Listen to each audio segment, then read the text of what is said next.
On est content d'être là ensemble. Louer le Seigneur. C'est différent un peu, mais c'est bien, hein? Oui, ça va bien. Aujourd'hui, on va continuer notre deuxième étude sur marcher selon l'Esprit, parce qu'on a commencé ça dernièrement. Marcher selon l'Esprit, c'est vraiment la marche, c'est là qu'on connaît le Seigneur. Parce que la chair nous emmène loin de lui, et notre chair sans le Seigneur, elle est forte. Mais quand on marche selon l'Esprit, bien là, il y a des choses qui se produisent. Il y a les œuvres de la chair qui meurent automatiquement. C'est pas, quand il dit marcher selon l'Esprit, vous n'accomplirez pas les désirs de la chair, c'est pas, faut arrêter de faire les choses de la chair. Le but, là, c'est pas d'arrêter de faire, c'est pas de rendre que les chrétiens soient des gens meilleurs, OK? Parce que si on rentre dans un processus d'être des gens meilleurs, on va échouer. Et le but, c'est pas ça. Le but, c'est de marcher avec Dieu. C'est de faire comme lui a fait, de marcher comme lui a fait. Et puis, on va s'approcher de Dieu. Plus ces œuvres-là vont se tasser, vont prendre le bord, autrement dit. Je vais lire, je ne sais pas si je l'ai mis, je pense que je ne l'ai pas mis, mais quand même, je vais le lire, Galates. 5, 16, 22.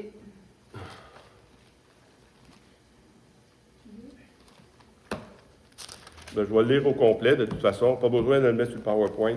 Vous l'avez, si vous n'avez pas vos Bibles, c'est pas grave. On va y aller de même, puis après ça, on va prendre verset par verset. Paul dit aux Galates, il dit, « Je dis donc, marchez selon l'Esprit et vous n'accomplirez pas les désirs de la chair. Car la chair a des désirs contraires à ceux de l'Esprit, et l'Esprit en a de contraires à ceux de la chair. Ils sont opposés entre eux afin que vous ne fassiez point ce que vous voudriez. Si vous êtes conduits par l'Esprit, vous n'êtes point sous la loi. Or, les œuvres de la chair sont manifestes.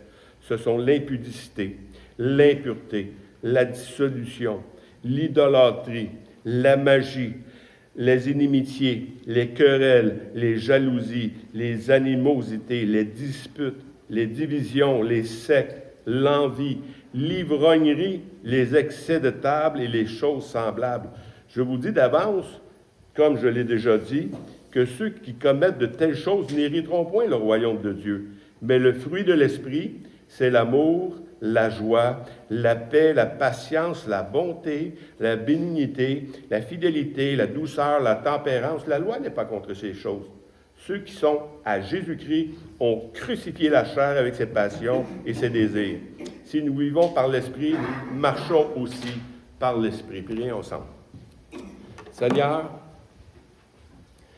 c'est un texte tellement important de voir comment nous, chrétiens, nés de nouveau, comment nous devons marcher, comment nous devons nous diriger dans cette vie. Parce que notre vie passée nous entraîne vers le bas et toi, tu nous entraînes vers le haut, Seigneur. Et on voit que c'est un combat continuel. Et on a besoin de la connaissance, on a besoin de ta sagesse pour vivre dans ce siècle d'une manière qui t'est digne, Seigneur Dieu, d'une manière qui te glorifie. Alors, Père, viens nous bénir, viens nous ouvrir l'intelligence. Saint-Esprit, viens nous convaincre. Et merci, Jésus, d'avoir payé le prix pour nous avoir libérés de cette enveloppe qui se corrompt si facilement. Je te demande d'ouvrir notre intelligence ce matin, afin que nos vies, non seulement on reçoive un enseignement, mais que nos vies puissent être transformées et qu'on ne soit plus jamais pareil comme on l'était, Seigneur. Viens faire ton œuvre au milieu de nous, dans le nom de Jésus. Amen. Amen. Amen. Donc, je dis donc, marcher selon l'Esprit, le premier. Je dis donc, marchez selon l'Esprit, vous n'accomplirez pas les désirs de la chair, car la chair en a de contraires à ceux de l'Esprit, et l'Esprit en a de contraires à ceux de la chair. Elles sont opposées entre eux, afin que vous ne fassiez point ce que vous voudriez. Donc, c'est un passage quand même qui est important. Mais on doit quand même avertir, on doit quand même se dire, c'est important, que ce n'est pas par la sanctification que nous sommes justifiés. Est-ce que vous comprenez ce que je dis? Ce n'est pas en se sanctifiant qu'on va être sauvé. Ce n'est pas en arrêtant de faire les œuvres de la chair qu'on va être plus haut qu'un autre ou digne d'être sauvé. Non. La justification, c'est l'œuvre toute accomplie de Christ. La sanctification, c'est parce qu'on a été sauvé de même. Et là, parce qu'on a été sauvé de lui, là, on marche dans ses œuvres, on se sanctifie, ainsi de suite. Hein, il dit que ceux qui sont à Jésus-Christ ont crucifié la chair avec ses passions et ses désirs. Parce que c'est justement, il nous a racheté de quoi, le Seigneur? Du péché, hein, parce que c'est la première chose. On n'est pas des pécheurs, on n'est pas perdus parce qu'on a péché. Ça, il faut comprendre ça. C'est pas parce qu'on a péché qu'on est des pécheurs. Mais on pêche parce qu'on est des pécheurs. C'est notre nature, c'est notre ADN en Adam. Donc, on est des pécheurs à cause de notre nature, et Dieu vient nous racheter, il nous donne un autre ADN. Et on doit crucifier cette ancienne-là en marchant maintenant selon l'Esprit. Puis c'est tellement important de le comprendre. C'est comme si je veux mettre... Tu ne peux pas mettre la charrue avant les bœufs, qu'ils disent, hein? Mais il faut que tu mettes le Seigneur, puis le reste va suivre. La sanctification va suivre. Dans Romains 8,13, il dit, « Si vous vivez selon la chair, vous mourrez. Mais si par l'Esprit vous faites mourir les actions du corps, vous vivrez. » Hein? Ça, c'est un passage. Oui, mais on est sauvé par on est sauvé par les œuvres? Non. Si tu es vraiment un chrétien, tu vas vivre comme un chrétien. Tu es une autre nature. Nous sommes devenus des enfants de Dieu, nés de Dieu, comme on a vu dans le passé, et on est nés de nouveau. Fait que ta nouvelle nature, c'est spirituellement. Tu es né spirituellement, et cette nouvelle nature-là doit vivre maintenant. Et elle doit faire mourir ses actions du corps. C'est pas facile. C'est simple, mais c'est pas facile. Galates 5,18, « Si vous êtes conduits par l'Esprit, vous n'êtes plus sous la loi. » Wow! Pourquoi? De quelle loi qu'il parle? La loi de Moïse. Si vous êtes conduit par l'Esprit, tu n'es plus sous la loi. Donc, c'est pas parce que tu es sous la loi qu'il faut que tu fasses mourir tes œuvres. C'est une autre chose. On n'est plus sous la loi. Maintenant, c'est par amour qu'on doit obéir au Seigneur, ainsi de suite. On parle de cette loi-là. On va parler d'une autre loi tantôt. Hein? Puis la loi, là, c'est quoi ça fait, la loi? 1 Corinthiens 15, 56, 57. « L'aiguillon de la mort, c'est le péché. Et la puissance du péché, c'est la loi. Mais grâce soit rendue à Dieu qui nous a donné la victoire par notre Seigneur Jésus-Christ. Il nous a donné la victoire. Elle est déjà là, la victoire. Donc, on peut seulement que la saisir. C'est la loi, puis on va le voir tantôt, on va faire un exercice tantôt. On va faire un exercice, on va dire des choses, puis vous allez voir comment on se sent quand on dit ces choses-là. Et vous allez voir que seulement en Jésus-Christ. Matthieu 5, 38 à 41. Vous avez appris qu'il a été dit œil pour œil et dent pour dent. Ça, c'est quoi? C'est la loi. Mais moi, je vous dis que de ne pas résister aux méchants. Si quelqu'un te frappe sur la joue droite, présente-lui aussi l'autre. Si quelqu'un veut plaider contre toi et prendre ta tunique, laisse-lui encore ton manteau. Si quelqu'un te force à faire un mille, fais-en deux avec lui. Wow! La semaine passée, je m'ai fait mordre par un chien. Et puis là, c'est beau, là. Je suis bien. Je peux même y toucher. Mais même des pasteurs m'ont dit, oui, mais t'as-tu fait tes as-tu emmenés en cours? Tu vas-tu les emmener en cours? Ben oui. Envoie prêcher l'Évangile, après ça, je vais t'emmener en cours. Non, ça ne marche pas de même. Le pardon, c'est que je vais payer le prix que ça a fait. C'est pas elle qui va payer, c'est moi qui vais payer. J'ai payé, je suis allé 12 heures à l'hôpital. Et ça m'a empêché de faire beaucoup de choses, hein, tu sers juste d'une main, et ainsi de suite. Mais c'est ça. Il faut vivre selon l'esprit, non selon la chair. La chair, elle voudrait l'emmener en cours. Hein? La chair, elle voudrait se venger. J'aimerais ça me faire payer mes journées que j'ai payées, que j'ai perdues, tu sais. Mais non. L'esprit, c'est pas ça. L'esprit, c'est l'esprit de pardon. On doit pardonner, ainsi de suite. Donc, fais-en deux avec lui. Il dit, ouais, mais moi, je me souviens quand j'étais dans le monde, je regardais ça, puis je me dis, hey, faut-tu être faible? Il faut être faible pour faire ça. Hey, c'est parce que tu ne l'as jamais essayé, mon chum? Faut être fort pour faire ça. Faible, c'est se défendre. Faible, c'est de répondre. Faible, c'est de tout faire pour briser l'autre. Ça, c'est être faible. Être fort, c'est ça. C'est de résister. C'est de résister le sentiment de ma chair qui était là avant et de ne pas vivre selon cette chair-là, mais vivre selon l'esprit. Ça, c'est être fort. Amen. En même temps, c'est parce que je suis faible que je suis capable. Parce que sans le Seigneur, je ne peux pas. C'est impossible. C'est ça la bonne nouvelle.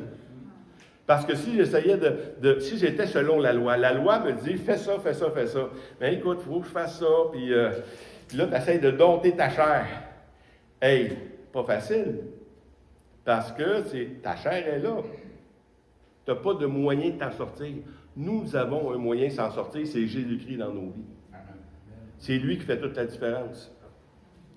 Je vous l'ai déjà dit, mais je vais vous le dire encore. Quand j'ai vu un monsieur à un moment donné, puis tellement là, méprisant le monsieur, puis tu sais, là, tu as le goût de lever la tête, puis de le voir d'une manière hautaine, puis le Seigneur dit, wow, la seule différence entre toi et lui, là, c'est moi.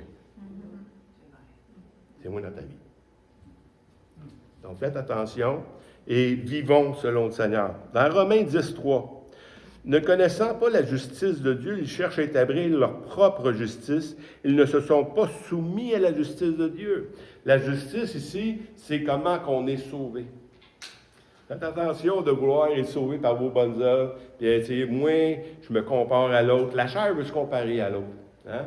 La chair, on va le voir dans d'autres études, mais la chair est très religieuse. Elle veut se comparer à l'autre. Moi, je lis ma Bible. Moi, je donne ma dîme. Moi, je fais ci, je fais ça. Et tu te compares à l'autre, c'est pour ça que tu peux condamner l'autre. Et comme je disais à un moment donné, il ne faut pas faire les choses par la chair, ni se justifier. Ce n'est pas ma propre justice. C'est la justice de Christ qui fait ça. Quand là, le Seigneur nous demande de pardonner, il nous demande de pardonner comment? Comme je vous ai pardonné. C'est sa justice à lui. C'est lui qui le fait. Parce que lui, il le fait, nous, on est capable de le faire maintenant, parce qu'il l'a fait pour moi. Parce que je n'aurais pas aimé ça, qu'il ne me pardonne pas, qu'il ne me fasse pas grâce. S'il ne m'aurait pas fait grâce, je serais mort encore. Mais il me fait grâce. 1 Pierre 2, 21, 23. Et c'est à cela que vous avez été appelés, parce que Christ aussi a souffert pour vous, vous laissant un exemple. Christ, c'est notre modèle. Afin que vous suiviez ses traces. Lui qui n'a point commis de péché, et dans la bouche duquel il n'est point trouvé de fraude. Lui qui, injurié, ne rendait point d'injure, maltraité, et ne faisant point de menaces, mais s'en remettait à celui qui juge, justement. Même Jésus-Christ s'en remettait à celui qui juge, justement. Dieu le Père, il juge, justement. C'est notre modèle. Et puisqu'il est notre modèle, ben nous devons être là. C'est sûr que c'est pas facile, tu sais, puis je vous le dis, en tout cas, quand tu fais de l'évangélisation, là, t'en rencontres des épais, tu sais. Puis là, ben, tu aurais le goût de les traiter en épais, tu sais. Imposer les mains, oui, selon la chair. Et puis ça peut aller jusque-là, honnêtement, tu sais, si quelqu'un me pogne par le collet, lui ça, la colombe à part, tu sais, pour m'arranger avec. Mais,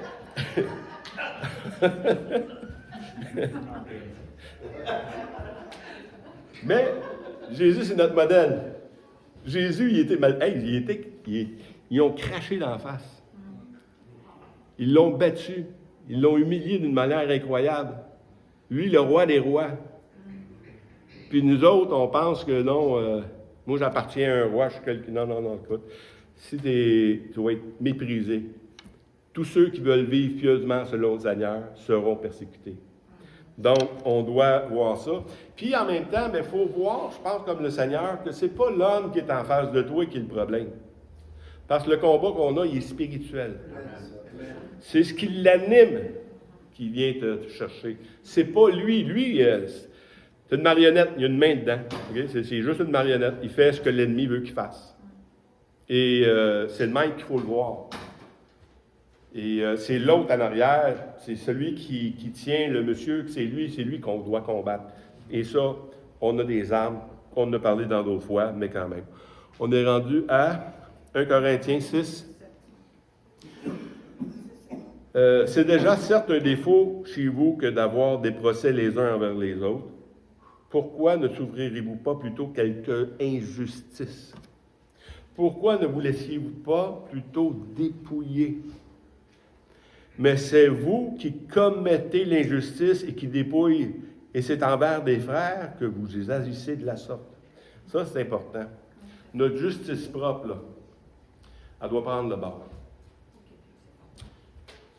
Et souvent, les chrétiens exigent des autres chrétiens qui aient un comportement. On ne peut rien exiger de personne. Je le vois souvent, ça. Des gens exigent des gens qui agissent selon ce que moi je veux qu'ils agissent. Ça, là, c'est la chair. OK? Par exemple, quelqu'un me fait du tort. OK? Ou je fais du tort à quelqu'un. Je pile ses pieds sans faire exprès. T'sais? Là, je m'excuse. Puis il est bête avec moi. Pas parce que je m'excusais qu'il doit être gentil avec moi. Lui, c'est avec le Seigneur qu'il deal. Moi, c'est avec le Seigneur que je deal. Et je ne peux pas l'exiger, je ne peux pas dire non, il faut que tu sois mon ami, il faut que tu m'aimes, il faut que tu m'aimes. C'est sûr que si je prends la parole de Dieu, vous êtes obligé de m'aimer. Si vous respectez la parole de Dieu, vous allez m'aimer. Mais je ne peux pas l'exiger. C'est le Seigneur. C'est chaque personne doit marcher avec le Seigneur dans chaque épreuve de leur vie. Chaque épreuve de la vie nous mène à connaître le Seigneur et à marcher avec lui. Faire un pas. Il y en a qui restent bébés longtemps. Mais plus tu marches avec le Seigneur, plus tu marches selon l'Esprit, moins tu vas l'accomplir, les désirs de la chair. C'est inévitable. Mais si tu restes chez vous, puis tu te coupes de tout... Il y en a qui font ça, ils vont dans les monastères. T'sais? Mais ils oublient une chose, c'est que dans ta tête, tu es aussi malade, bonhomme. Puis tu amènes ta tête avec toi. Tu ne peux pas rester à la tête ailleurs. Mais le combat est toujours là, mais il faut vivre selon la justice. Il ne faut pas commettre d'injustice. La justice propre exige de l'autre. Galates 5, 19 à 21. On va y aller, on continue notre étude.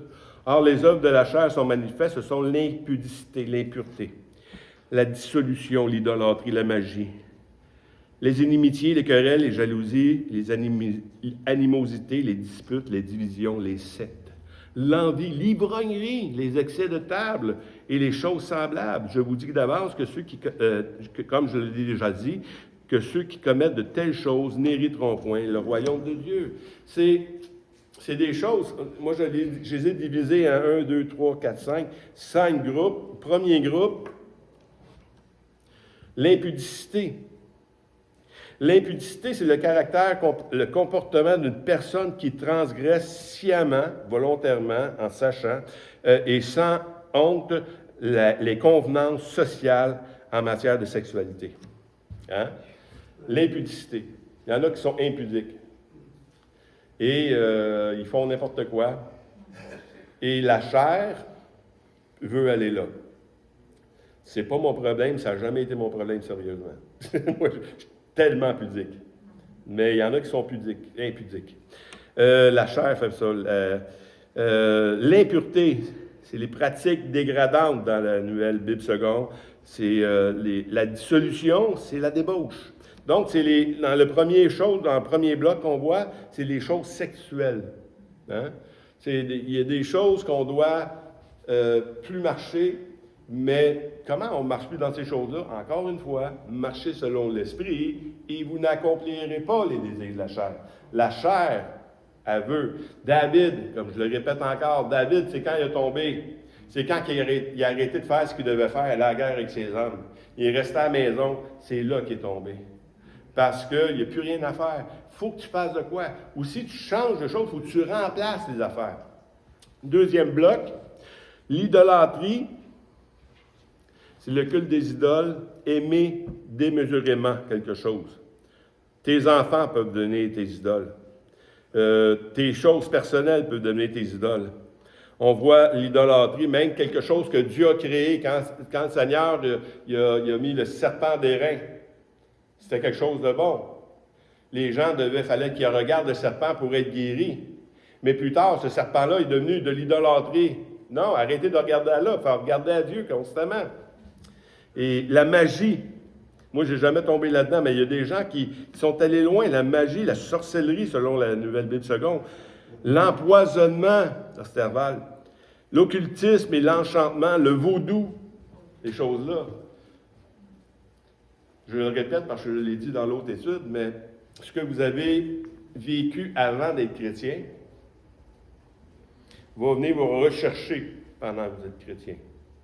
Fait que si vous avez été dans l'occultisme, ça se peut que l'ennemi vienne vous chercher là. Si vous avez été dans la pornographie, ça se peut qu'il vienne vous chercher là. Fait que c'est important de comprendre ces choses-là, puis de s'éloigner de ces choses-là également. Un troisième groupe, l'inimitié, c'est la haine des autres ou les mépris. Hein? La magie, non pas la, excusez, les querelles. Les querelles, ça, pas le droit d'expliquer ça. Tout le monde connaît ça? Tout le monde était en querelle avec quelqu'un? Et que vous êtes charmant. La jalousie, les jalousies. Les jalousies. Il y a une bonne jalousie. Dieu nous aime, Dieu est jaloux de nous. Hein? Mais il ne désire pas ce qu'on a. C'est ça la différence. C'est lui qui nous l'a donné. Mais la communion, tout ça. Les animosités, c'est l'excès de colère. C'est pas être en colère. Hein? Si vous êtes en colère, ne péchez pas, ne donnez pas accès au diable, dans le sens que ça se peut que ça arrive. C'est quasiment immanquable d'être en colère. Mais c'est de ne pas rester là-dedans. C'est de régler les problèmes le plus vite possible. C'est là que ça devient péché. C'est quand ça détruit ta vie et ça détruit la vie de l'autre. Les excès de colère, les disputes, la même chose que les querelles, OK? Un quatrième groupe, les divisions. Les divisions, c'est pas de quitter un groupe, OK? Les divisions, c'est attirer à son parti. C'est que si, mettons, je sais pas moi, Alexandre, bon. Alexandre ou Jean, n'importe qui, il est là, puis il commence à être apprécié du groupe. Puis là, il y a de quoi qui fait plus son affaire, il n'aime pas de la manière que je chante, fait qu'il s'en va. Mais il attire des gens avec lui. Il a le droit de s'en aller. Mais d'attirer des gens avec lui, là, ça, c'est la chair. C'est ça, les divisions. Les sectes, c'est des groupes opposés. Ça veut dire que vous connaissez tous le gouvernement? L'opposition, vous savez c'est quoi? Tout le temps en train de dire que l'autre ne fait pas correct. Tu sais. C'est tout le temps des affaires de même. Et le dernier groupe, l'envie, qui est traduit aussi par le meurtre, l'ivrognerie et les excès de table. Ça veut dire la maîtrise de soi. Tu sais, vraiment, là, ça explose. Fait que ça, c'est des choses qu'on n'a pas à apprendre, comme on a dit dans la dernière fois, mais c'est des choses qui nous fait voir, je suis peut-être faible dans une de ces affaires-là, puis je suis fort dans d'autres. Mais on a tous la chair, puis on a de la misère un peu dans ces affaires-là. Verset 21, je vous dis d'avance, comme je l'ai déjà dit, que ceux qui commettent de telles choses n'hériteront point le royaume de Dieu. C'est pas que ceux qui tombent là-dedans, si je me choque, écoute, je n'hériterai pas le royaume de Dieu. C'est pas ça qu'il dit, là. C'est que ceux qui marchent là-dedans, marchez selon l'esprit, et vous n'accomplirez pas les désirs de la chair. Si je continue à marcher dans ma colère, si je continue à marcher dans le non-pardon, c'est que tu n'as pas été pardonné, tu n'as rien compris du pardon que Jésus t'a fait. C'est ça que ça veut dire. Fait que tu dois abandonner ces choses-là. Il n'y a rien de plus difficile que les relations qu'on a les uns envers les autres. Les relations, c'est là qu'on tombe tous, parce qu'on est tous différents. On a tout un langage différent. Moi, je l'avais dit ça, là, c'est parce que j'aurais voulu le détruire. Non, lui, il ne l'a pas dit pour ça. faut apprendre à parler, il faut apprendre à vivre ensemble. Puis c'est ça aussi, marcher selon l'Esprit. Galates 5, 22, mais le fruit de l'Esprit, c'est là qu'on rentre dans la première partie, puis c'est là qu'aujourd'hui, on va juste faire le premier point de l'amour, mais le fruit de l'Esprit. J'aime juste le fruit de l'Esprit. C'est pas ton fruit, c'est le fruit de l'Esprit. Donc, c'est pas moi qui essaie de produire la paix. C'est pas moi qui essaie de produire l'amour. C'est pas moi qui essaie d'être patient et être bon et ainsi de suite. C'est le Saint-Esprit qui le produit en dedans de toi. Et ça, pour qu'il puisse faire ça, il faut vraiment que tu aies une communion avec lui. Il faut que tu lises la parole de Dieu. Tu négliges la parole de Dieu, ça se peut que tu tombes dans tes anciennes manières de vivre. Et puis, mais le fruit de l'Esprit. Pourtant, le fruit de l'Esprit se manifeste dans beaucoup de places, dans beaucoup de choses. Je pense qu'il y en a 7, si je ne me trompe pas. Ça fait longtemps que je n'ai pas calculé ça. Mais on va voir le premier. L'amour. Le fruit de l'Esprit, c'est l'amour, la joie, la paix, la patience, la bonté, la bénignité, la fidélité, la douceur, la tempérance. Tous les groupes qu'on a vus là, au début, là, dans les fruits les choses de la chair, mais c'est le contraire à ça. OK? Mais le fruit de l'Esprit, c'est l'amour. Et l'amour, je veux qu'on aille là parce que c'est on pense qu'on aime. Écoutez, le fruit de l'Esprit, c'est l'amour, premièrement, envers Dieu. Et si je vous dis que les 10 commandements, la loi de Moïse, tu dois aimer Dieu de tout ton cœur, ta force à penser. Ne levez pas la main, mais qui est capable de faire ça? 2 minutes. 2 minutes, oui. 5 minutes aussi. Si tu es capable de 5 minutes, tu es capable de 10 minutes. Mais tu n'es pas capable constamment. Parce que tu as des dérangements. Tu as des choses. Tu ne vis pas juste en relation avec lui. Ce serait tellement beau de vivre juste en relation avec lui. C'est facile. Tu sais, c'est... Mais en même temps, il nous demande de vivre les uns envers les autres. Donc, l'amour. L'amour envers les autres. L'amour, c'est quelque chose qui est quand même compliqué. 1 Corinthiens 13, 4 à 7. C'est quoi l'amour? La charité, ici, ça veut dire l'amour. La charité est patiente. Elle est pleine de bonté. La charité n'est pas envieuse. Quand on envie quelqu'un, c'est qu'on n'est pas dans l'amour. La charité ne se vante point. Elle ne se s'enfle point d'orgueil. Elle ne fait rien de malhonnête. Elle ne cherche point son intérêt. Elle ne s'irrite point. Elle ne soupçonne point le mal des suspicieux. Elle ne se réjouit point de l'injustice, mais elle se réjouit de la vérité. Elle excuse tout, elle croit tout, elle espère tout, elle supporte tout. Wow! Ça, c'est l'amour. L'amour, de marcher dans l'amour, c'est le fruit de l'Esprit, encore une fois, je dois vous le dire. Parce que, bien souvent, on essaie de faire ça, puis on dit, je suis encore loin, Seigneur. Je suis encore loin. J'ai encore tombé, Seigneur. J'ai encore fait ça. Tu sais, puis là, l'ennemi vient t'écœurer là-dedans, en plus. Là. Puis il vient te tordre la vis dans le bobo. Tu sais, quand tu as un bobo, puis il vient te jouer dedans, ça fait mal. Mais c'est ça. C'est ça qu'il fait. Il vient faire ça, puis il aime ça. Puis nous autres, ben, on doit apprendre à marcher selon l'Esprit, selon le fruit de l'Esprit. Et j'aimerais qu'on dise ensemble. Il y a 2 diapos, et j'aimerais qu'on le dise ensemble, ça. OK? On va le faire d'une manière personnelle. Après ça, je vais vous poser une question. 1, 2, 3, go. Je suis patient. Je suis plein de bonté. Je ne suis pas envieux. Je ne me vante point. Je ne m'enfle point d'orgueil. Je ne fais rien de malhonnête. Je ne cherche point mon intérêt. Je ne mérite point. Je ne soupçonne point le mal. Je ne me réjouis pas de l'injustice. Je me réjouis de la vérité. J'excuse tout. Je crois tout. J'espère tout. Je supporte tout. Comment vous vous sentez quand on vous déclare des choses là? J'ai besoin de grâce.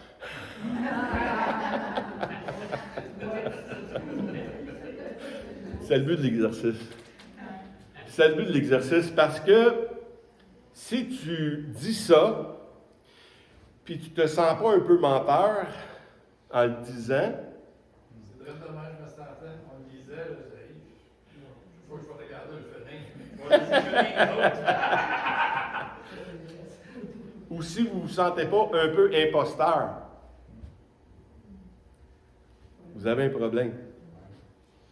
C'est que vous n'avez pas une bonne idée de votre chair, de qui vous êtes dans la chair. Parce que si vous avez une bonne idée de qui vous êtes dans la chair, quand on lit ça, je suis patient. Seigneur, je suis tout le temps patient. On va t'en envoyer une coupe, tu vois, ça va t'ébranler.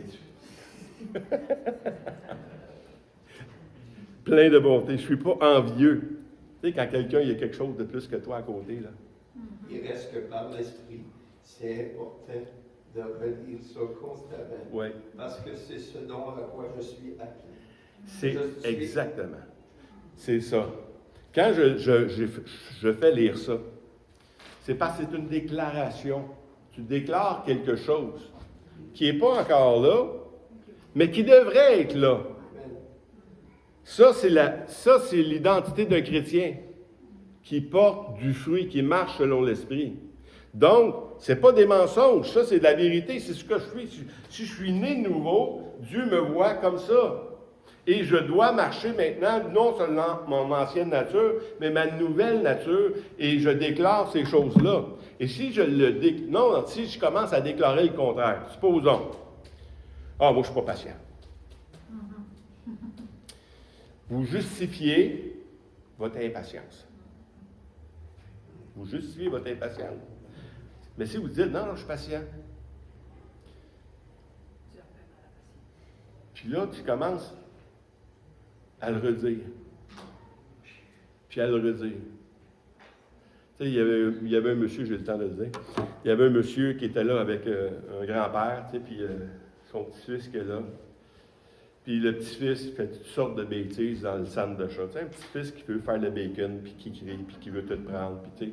Puis là, il y a une madame qui suit ce monsieur-là, puis le petit-fils, il est là, puis il veut prendre les choses. Puis le grand-père, il dit, non, Bernard, ça sera pas long, ça sera pas long. Tu sais. Puis il est doux avec, puis tu sais, il est pas long. Puis tu sais, il parle d'une manière comme ça, tu sais. Il parle en disant, non, c'est quasiment fini, il n'y a pas de problème. Il n'y a pas de problème. Ça. Bientôt, on s'en va, là. Puis tu sais, Puis là, la madame, en sortant, elle dit, « Wow! » Il dit, « Vous êtes vraiment quelqu'un de bien. » Il dit de dire ça de même à votre enfant. Non, c'est pas lui, je le disais, c'est à moi.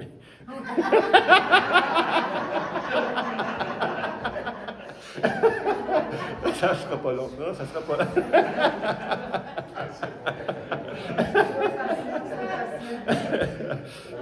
Donc, il y a des choses de même. Mais quand on commence à le dire, je suis patient, bien, ça développe quelque chose. Ça te rappelle qui t'es. Tu sais, il y avait une connaissance que j'ai de Rabbi Darkin qui fait des choses, puis lui, quand il voyait des filles, puis il avait des envies, il fallait qu'il se redise, non, je suis plus ça, moi. Je suis plus ça. Il ne pouvait pas dire, ouais, mais la chair est faible. Elle va continuer à être faible, mon homme, si tu parles de même. Mais si tu commences à dire, non, je ne suis plus ça. En Jésus, c'est pas ça ma nature. Je suis un enfant de Dieu. Puis tu commences à déclarer des bonnes choses dans ta vie, mais tu vas voir les choses se développer. On va finir maintenant. 1 Corinthiens 13, 11. Lorsque j'étais enfant, je parlais comme un enfant, je pensais comme un enfant, je raisonnais comme un enfant. Lorsque je suis devenu homme, je fais disparaître ce qui est de l'enfant. La différence entre un enfant et un homme, c'est que l'enfant il est irraisonnable. L'homme est capable de raisonner en Jésus-Christ. 2 Corinthiens 3, 2 à 3, « Je vous ai donné du lait et non de la nourriture solide, car vous ne pouviez pas la supporter et vous ne le pouvez même à présent, parce que vous êtes encore charnel. En effet, puisqu'il y a parmi vous de la jalousie et des disputes, n'êtes-vous pas charnel et ne marchez-vous pas selon l'homme? » C'est pour ça qu'on voit marcher selon l'esprit. Il faut apprendre à gérer nos émotions. Il faut avoir le contrôle sur soi. Il faut tout gérer ces affaires-là, mais en même temps, marcher de mieux en mieux avec le Seigneur, apprendre à le connaître, apprendre à le faire vivre. Ce n'est plus moi qui vis, Paul disait. C'est Christ qui vit en moi. Si c'est Christ qui vit en moi, ces choses-là, c'est facile à dire. Si je dis que Christ vit en moi, toutes les choses qu'on a dit que je suis patient, on le voit, Christ. Il est en moi. Celui qui est en vous est plus grand que celui qui est dans le monde. On est capable de le dire. Verset suivant. Hébreux 5, 13 à 14. Ah, quiconque est au lait n'a pas l'expérience de la parole de justice, car il est un enfant. Mais la nourriture solide est pour l'homme fait, pour ceux dont le jugement est exercé par l'usage. Exercé par l'usage. J'aime ça. J'aime cette tournure de phrase-là. Exercé par l'usage à discerner ce qui est bien, ce qui est mal. Tu t'exerces, tu grandis là-dedans, tu pratiques ces choses-là. Et quand tu vois les autres, tu essaies d'être conciliant, tu essaies de briser ces liens de méchanceté, les liens de la chair qui est là. Il faut avoir l'expérience de la parole de justice. Jacques 1, 21, 22, c'est pourquoi, rejetant toute souillure et tout excès de malice, recevez avec douceur la parole qui a été plantée en vous et qui peut sauver vos âmes. Mettez en pratique la parole et ne vous bornez pas à l'écouter, mais en vous trompant vous-même par de faux raisonnements. Les faux raisonnements, ça vient nous chercher, ça c'est notre justice propre. On vient à la justice propre, là, parce qu'on conclut avec ça. La justice propre, elle veut se justifier devant les autres. Voici pourquoi je me suis mis en colère. Tu n'en as pas de raison de te mettre en colère. L'autre, ça se peut qu'il soit méchant, ça se peut qu'il soit un bébé. Dans une assemblée, il y a des bébés, puis il y a des gens matures. Puis les deux doivent habiter ensemble. Et on doit apprendre à vivre constamment ensemble. Et ici, il fait quand même une différence entre quelqu'un qui marche dans la chair, c'est un enfant encore. Tu n'as pas appris encore à supporter les souffrances. Tu n'as pas encore appris à vivre selon Dieu. Apprends à vivre selon Dieu. Ça s'apprend, ça se développe, toutes ces choses-là. C'est pour ça que j'aime ça, le terme « marcher ». C'est pas, tu vas courir avec Dieu. Il y en a qui veulent courir avec Dieu. Il y en a-tu qui ont déjà essayé de courir avec Dieu? Non, tu es tout le temps en train de l'attendre, Dieu. Tu dis, oui. Dieu n'est pas pressé. L'autre, ça serait réglé de même. Fini, tu sais, réglé, fini. Dieu, c'est pas le même qui marche. Dieu, il prend son temps parce qu'il ne pense pas juste à toi, il pense aux autres en arrière de toi.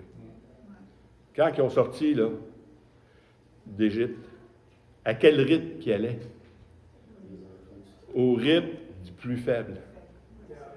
Hein? Il n'allait pas au rythme des plus rapides, puis les autres, il fallait qu'ils s'adaptent, puis ils arrivent au bout, puis... Non, il allait au rythme.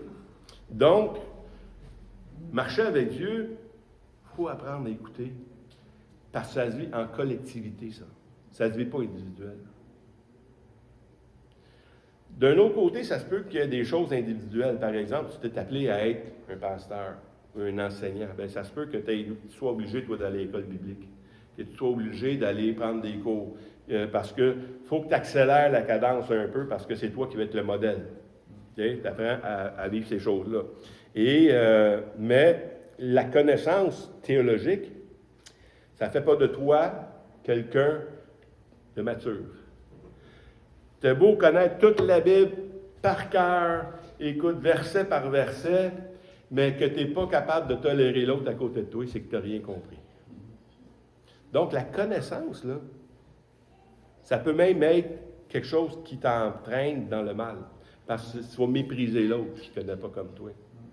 Puis je suis content, moi, le Seigneur, il est venu m'appeler comme un épais. Tu sais, dans le sens que je n'étais pas brillant, j'avais un secondaire 2, tu sais, quand le Seigneur m'a appelé, là, un secondaire 2, puis tu sais, à peau des fesses, tu sais. Puis, j'avais jamais lu un livre avant d'être chrétien. Fait que, quand tu es là, puis tu dis, ouais, mais le Seigneur, il est venu me chercher parce qu'il voyait en quelqu'un qu'il était capable. Non. Il n'était pas capable, le gars, partout.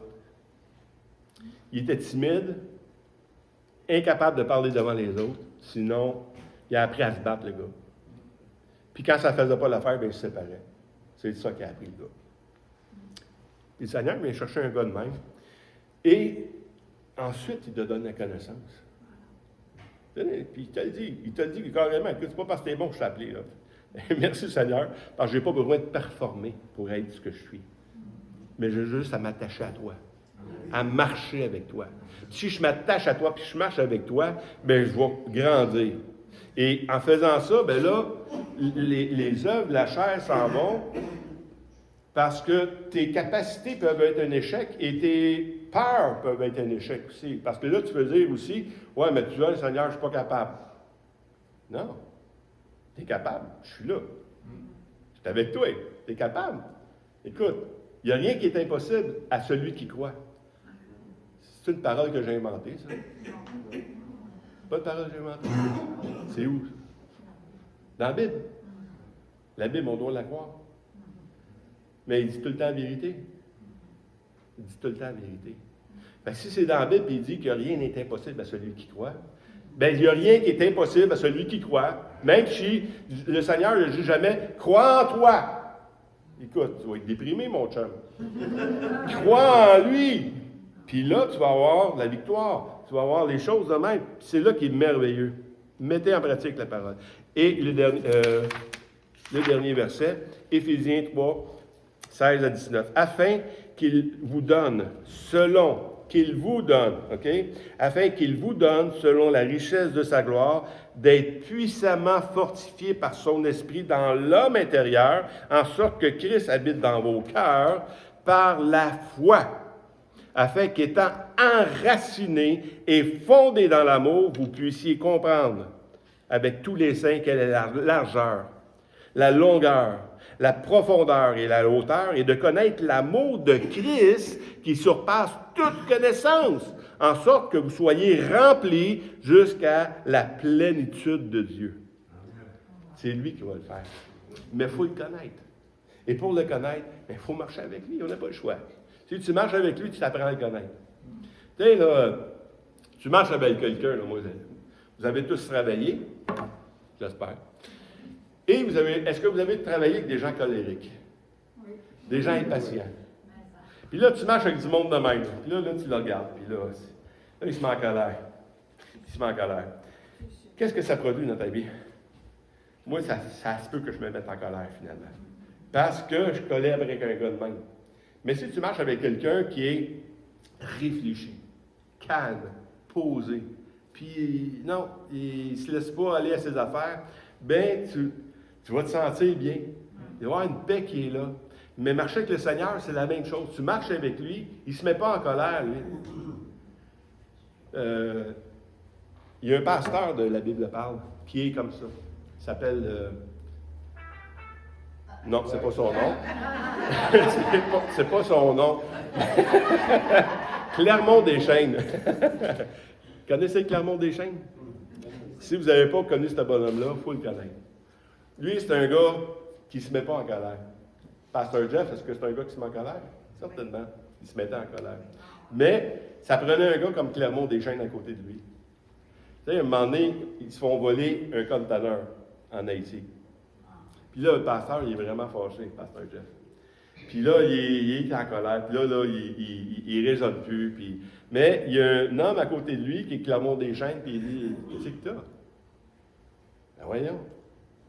Nous autres, là, c'était de le distribuer, cette affaire-là, tu sais. On a fait ça pour eux autres.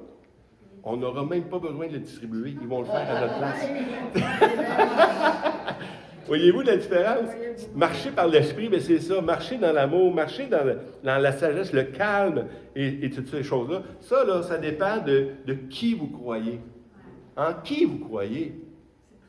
Un Dieu il n'y a rien qui passe à côté de ses idées à lui. Il n'y a rien qui passe à côté de lui. Il n'est pas surpris de rien, lui. Fait que marcher avec Dieu, vous allez voir qu'on va arrêter de paniquer avec les gouvernements, avec les guerres, avec qu'est-ce qui nous entoure. On va arrêter de paniquer parce que celui qui est là avec nous autres, il est calme là-dedans. Il n'y en a pas de problème. Puis il nous a avertis d'avance de toute façon. Fait que c'est ça. C'était notre deuxième étude sur l'esprit. Et je veux vraiment vous remercier parce qu'on va continuer.